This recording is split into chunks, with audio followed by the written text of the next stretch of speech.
La bienvenida a nuestro invitado a esta hora. Él es Ricardo Ríos, no el de la UCB, es el politólogo, presidente de la consultora Poder y Estrategia.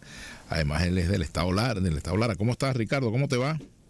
Buenas tardes, Vladimir, ¿cómo estás? ¿Cómo está todo? Un placer saludarte. Bien, igualmente, caramba. Bueno, me gustaría meter el termómetro un poco en el actual momento político. ¿Cómo ves el gobierno, la oposición, las estrategias de cada uno? Sí, bueno, fíjate, estoy justamente en mente con la última encuesta que tenemos, y una de las cosas que quisiera comentar es que el tema político está tan crispado, ¿no? Que quizás es primera vez en mucho tiempo que no hemos podido hacer de los temas que sondeamos, el tema político quizás fue el que tocamos más someramente, porque a nosotros hacemos nuestra entrevista en campo, ¿no? Uh-huh. Y la gente está muy susceptible al tema, muy huidiza después del 28 de julio, uh-huh. Incluso a nivel de encuestadores ha significado todo un desafío porque, bueno, los muchachos se sienten en riesgo, ¿no?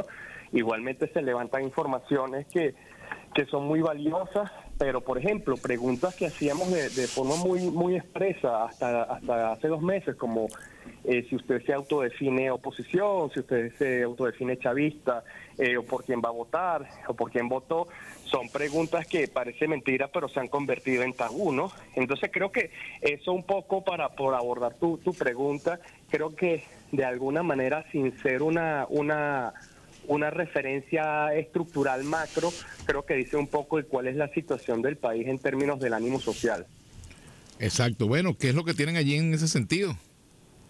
Bueno, mira, fíjate, una de las cosas que creo que pues para nosotros uno de los hallazgos, sin duda alguna, es el tema migratorio. Y recuerdo que hace una de las últimas veces que hablamos allá en cabina, tú decías una frase que era muy se me quedó en la mente grabada, ilustrativa y contundente, que era: ¿qué pasa si el 28 de julio no se concreta un cambio? Y tú decías, bueno, puede haber un Caracazo migratorio, porque hablábamos de la intención de emigrar y estábamos evaluando las proyecciones, y creo que de alguna manera es lo que se está lo que se está viviendo. Nosotros tenemos ya un buen tiempo haciendo este levantamiento, y lo que vemos es que en esta última encuesta, el grupo, la proporción de quienes dicen yo definitivamente me quedo en el país es 38%. Uh-huh. Esto a finales del año 2023 era 49%.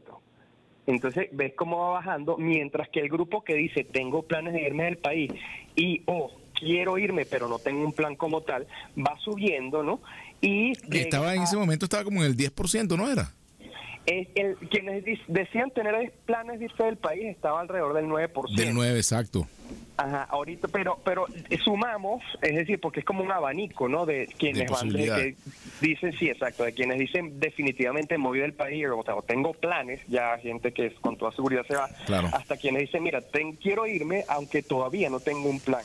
Ese grupo sumado da 26%, y es algo que a principios de año sumaba 17%, a principios del año pasado. Uh-huh. Entonces va subiendo, y en algún momento, si esa tendencia se mantiene, se pudiera cruzar esa curva, y quienes dicen quedarse en el país o definitivamente me quedo, pudiera encontrarse en cuanto a proporciones con quien se van del país.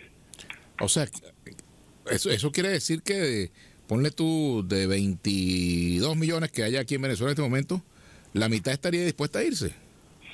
Todavía no, pero es la tendencia de mantenerse, la tendencia observada en los últimos 18 meses, es lo que pudiera presentarse. Claro, eso es poco probable, 2025. ¿No? Eso es poco probable, siendo objetivo, ¿no? O tratando de serlo.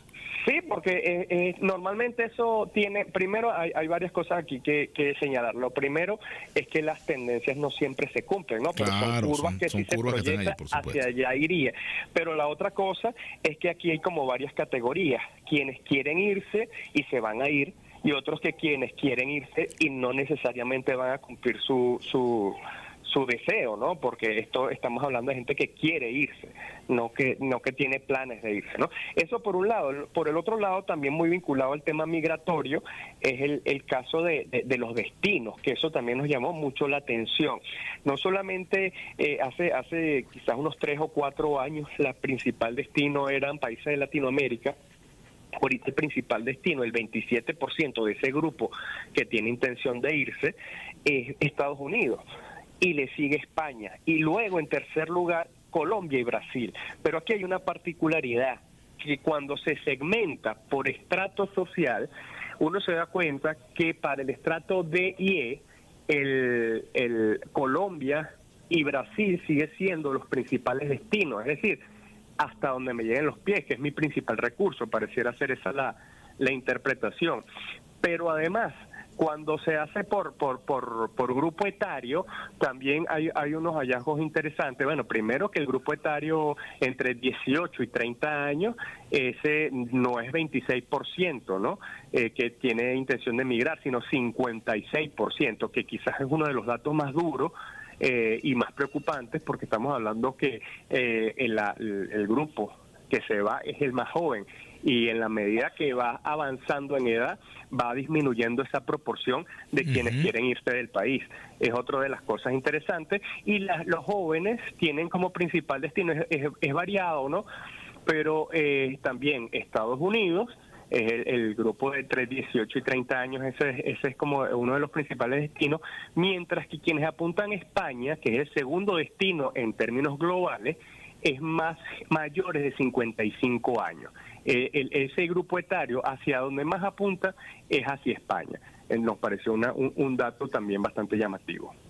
Ahora fíjate, también a eso hay que añadirle como ingrediente este dato de Estados Unidos, en el sentido de que el paro humanitario no va a ser extendido más allá de 2 años, ¿no? Esto también puede cambiar los planes de mucha gente con respecto a esto, ¿no?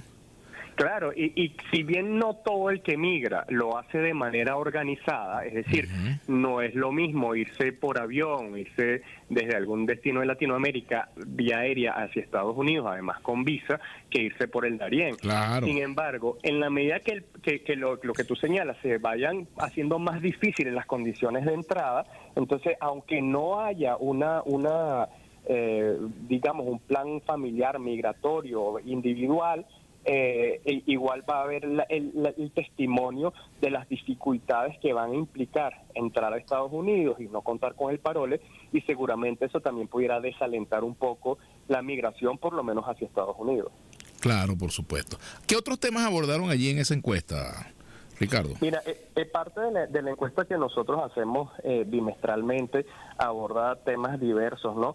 Además del tema de la migración, también hay temas que tienen que ver con el poder adquisitivo, digamos, el tema de los sentimientos también, que es algo que venimos midiendo hace un buen tiempo y que nos parece interesante porque mientras que a principios de año, por lo menos nosotros le hacemos la pregunta a la gente con cuál de los siguientes sentimientos más se siente identificado. Esa la vimos antes de la elección. Antes de la elección, exactamente. Y es sobre todo con respecto al país. ¿Cuál es el principal sentimiento que a usted le genera la actual situación del país? Y bueno, mientras que en enero era 53% que decía tristeza, esa curva ha ido bajando hasta 36% en la última medición.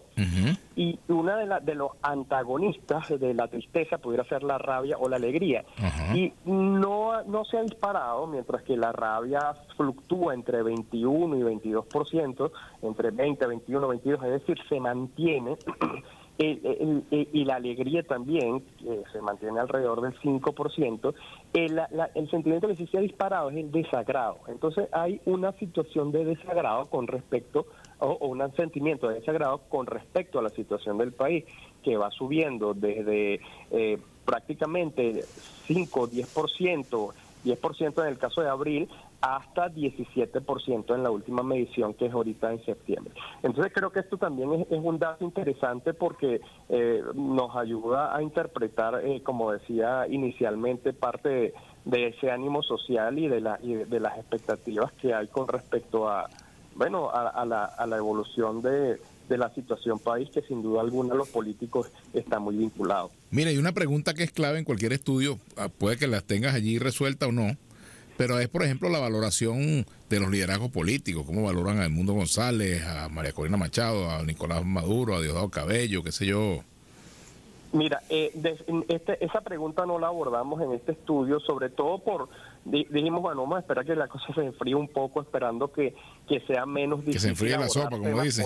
Claro, porque es que, como te decía, es tabú, es riesgoso, hacemos grupos de trabajo. Sí, es difícil. Y ocurren dos cosas. Una es lo que se llama la tasa de la mortalidad de la encuesta, que simplemente tú empiezas a hacer una serie de preguntas y el entrevistado deja de contestar cuando abordas el tema político, o simplemente cuando vas a abordar a alguien es mucho más difícil que te respondan, o incluso el mismo encuestador dice, no, yo no voy a hacer esas preguntas porque me estoy poniendo en riesgo. Entonces eso es algo que no nos había ocurrido antes, y bueno, habla un poco de la dificultad de este tipo de estudios en este contexto. ¿Qué otro dato se puede desprender así que sea interesante comentar, Ricardo? Mira, creo que hay una cosa que también nos llamó bastante la atención, que tiene que ver con el tema cambiario, ¿no? Porque, hay ahorita una brecha importante, ¿no?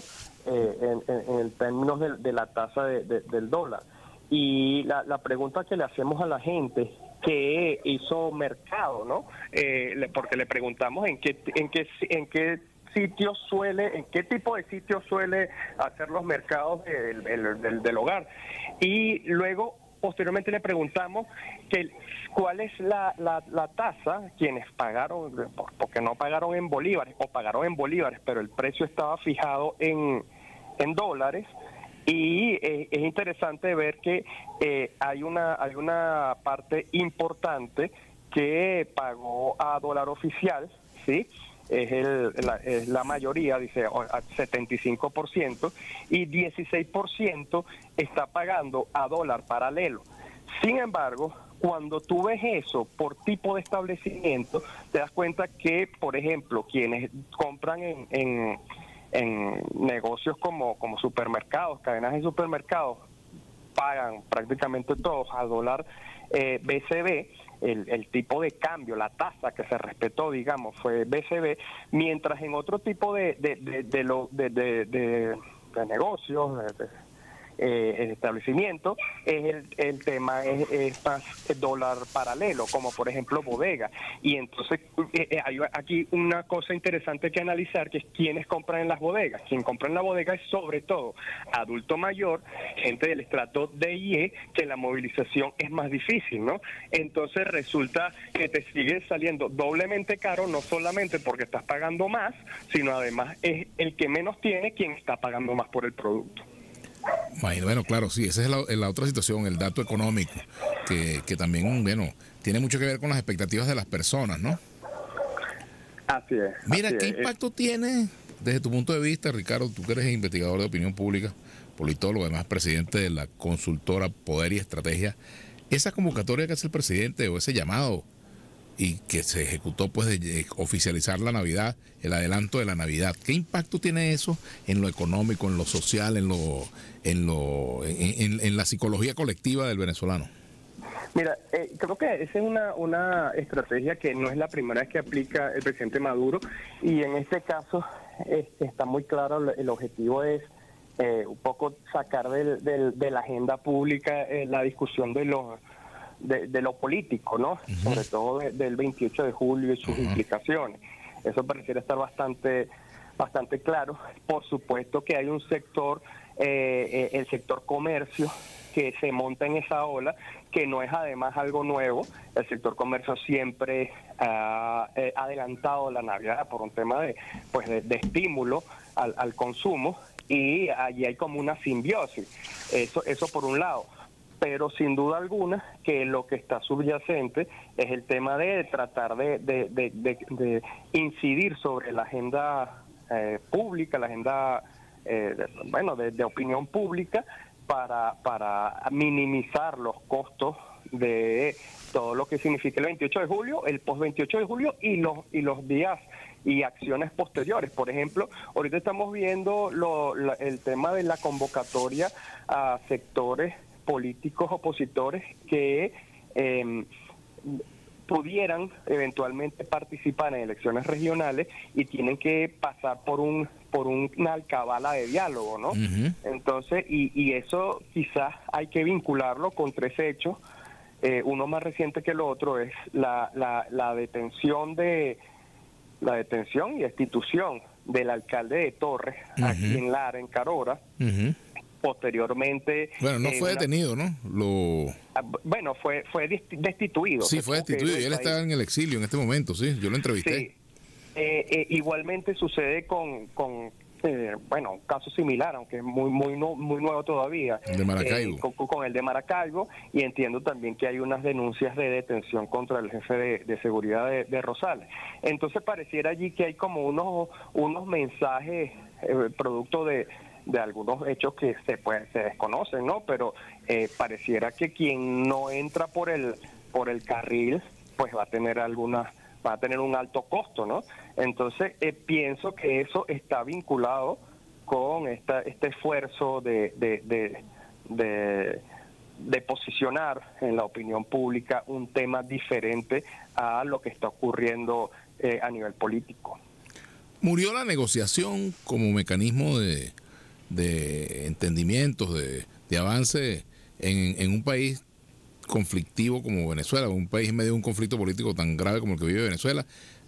Murió, se posterga, se congela, hay posibilidades. ¿Qué puede negociar cada quien en un momento como el actual? Yo creo que sobre todo eso último, que puede negociar cada quien, porque creo que la negociación se puede analizar dependiendo de quiénes sean los actores, ¿no? Por un lado están los actores económicos y algunos actores políticos que están negociando, que están dialogando, y por otro lado pareciera haber puentes rotos entre algunos otros actores. ¿Cuál es el detalle? Que no es menor, que es la proporción de la representación de esos actores políticos. Es decir, en este caso, el Mundo González, María Corina Machado, es un sector que logró una votación obviamente mayoritaria desde el punto de vista opositor, ¿no? Esa es la oposición referencial mayoritaria, y pareciera que al menos con ese grupo no hay una negociación, ni siquiera unos puentes de comunicación, es lo que pareciera que ocurre, mientras que a nivel de gremios empresariales, y esto no lo estoy satanizando, ¿no? Simplemente estoy describiendo uh-huh. que hay sectores, igualmente con el tema energético, ¿no? Ocurre la renovación de Chevron, es decir, pareciera que hay como, y lo decíamos en estos días, 2 mundos, ¿no? En lo político, un mundo muy normativo y uno muy fáctico. En el mundo normativo, todo lo que implica la ONU, la OEA, posiciones y discursos desde el punto de vista de entes multilaterales y jefes de Estado, el presidente Maduro está derrotado, ¿no? Pero desde el punto de vista fáctico del control del poder, es quien mantiene el gobierno y quien mantiene el control y continúa avanzando, o por lo menos estabilizando negociaciones puntuales con distintas empresas transnacionales del área energética, por ejemplo. Entonces son como 2 mundos diferentes que por supuesto tienen su solapamiento, y eso es lo que hace que para el año que viene hay una serie de incertidumbres sobre la viabilidad, porque no hay un divorcio absoluto entre ese mundo normativo y ese mundo fáctico. Entonces cuando, por ejemplo, hay lo que propicia la inversión es la seguridad, y la seguridad te lo da una serie de respeto a normas. Entonces es difícil propiciar nueva inversión o mantener la que ya tienes si en ese mundo normativo tú estás derrotado. Entonces creo que ahí está la dicotomía que vamos a tener para 2025. Y bueno, también me gustaría, ya en los 2 minuticos que nos quedan, si nos puedes hacer un resumen apretado acerca de en qué condiciones espera el 2025 a la oposición venezolana. Bueno, por una parte creo que hay una mezcla de cosas, ¿no?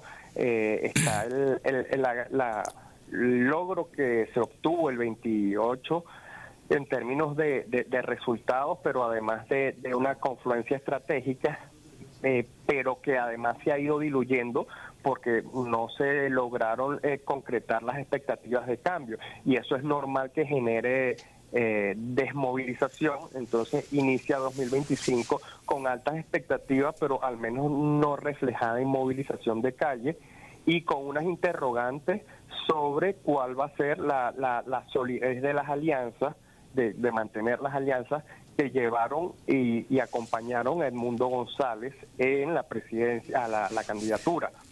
¿Fue una decisión acertada que él se hubiese ido del país? Como dijo Enrique Márquez la cuestionó, dijo que fue un grave error, pues, haberse ido. Bueno, hay mucha información que desconocemos, ¿no? Pero ahí pareciera que habían como un dilema, ¿no? Un dilema estratégico es, a ver, por una parte, el que él se vaya le baja el costo al gobierno y le resuelve un dilema estratégico. Es decir, meto preso o no meto preso a uno de los principales actores políticos. Pero, por otro lado, el margen de maniobra que tiene como potencial preso no mínimo, es nulo. Estando fuera, por supuesto, tiene mucho más margen de maniobra, pero sin duda alguna eso se traduce, y lo dijimos en los primeros momentos, hay quienes no estuvieron de acuerdo, pero se traduce como una derrota, claro, sin duda alguna. Bueno, te agradezco mucho, Ricardo, por habernos acompañado estos minutos. Ricardo Ríos, politólogo, presidente de la consultora Poder y Estrategia. 5 de la tarde. En este momento el embajador del Japón